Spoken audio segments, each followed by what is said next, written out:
ఏదైతే 30-35 సంవత్సరాల నుంచి మాదిగ సోదరులందరూ వర్గీకరణ కావాలని మందకృష్ణ మాదిగ ఆధ్వర్యంలో ఎప్పటి నుంచో ఎన్నో ఇబ్బందులు పడి ఎన్నో బాధలు పడి అన్ని పార్టీలను ఒప్పించే ప్రయత్నం చేసినా ఎవరు కూడా స్పందించకపోవడం వల్ల ఇంత ఆలస్యం కావడం, మరి నిజంగా సుప్రీంకోర్టు ద్వారా న్యాయ పోరాటం చేసినటువంటి మందకృష్ణ మాదిగ గారికి ఈ వర్గీకరణ ఈ ఫిబ్రవరిలోనే వర్గీకరణ జడ్జిమెంట్ వచ్చింది.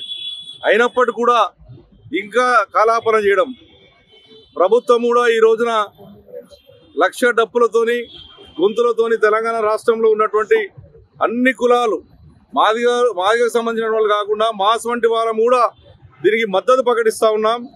కాబట్టి దీనికి పర్మిషన్ ఏమంటే వాళ్ళు ఈరోజు పర్మిషన్ లేదన్నటువంటిది క్యాన్సిల్ చేయనటువంటి ఆలోచనలో ఈ ప్రభుత్వం ఉంది అంటే ఇది ఎంత దుర్మార్గమైన విషయం ఆలోచన చేసుకోవాలి.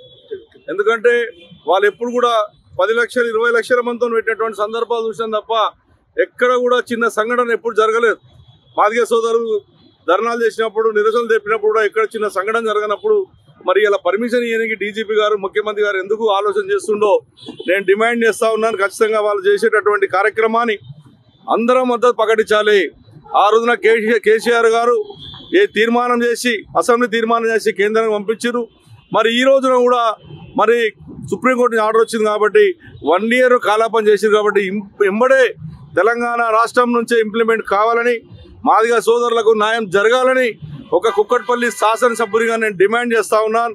నిజంగా ఆయన చేసినటువంటి గొప్పతనం ఏదైతే మందకృష్ణ మాదిగ చేసినటువంటి గొప్పతనం ముందు నుంచి పోరాడి ఎన్ని కష్టాలు వచ్చినా ఆర్థిక పరిస్థితులు ఇబ్బంది అయినా కూడా అన్నిటికీ తట్టుకొని ఢిల్లీ దాకా పోయి తెచ్చుకున్నాడంటే మరి మాదిగ సోదరులను ఏ రకంగా న్యాయం చేయాలనేటువంటి తపనతో ఆయన చేశాడు. కాబట్టి ఆయన పిలుపుకును అందరూ గౌరవించి మాదిగ సోదరులందరూ కూడా దీన్ని పూర్తిగా సపోర్ట్ చేసి ఆ వర్గీకరణ ఇమ్మడే కేంద్ర ప్రభుత్వం కానీ రాష్ట్ర ప్రభుత్వం కానీ ఇంప్లిమెంట్ చేయాలి ఇమీడియట్ అని చెప్పి తెలియజేస్తా ఉన్నా.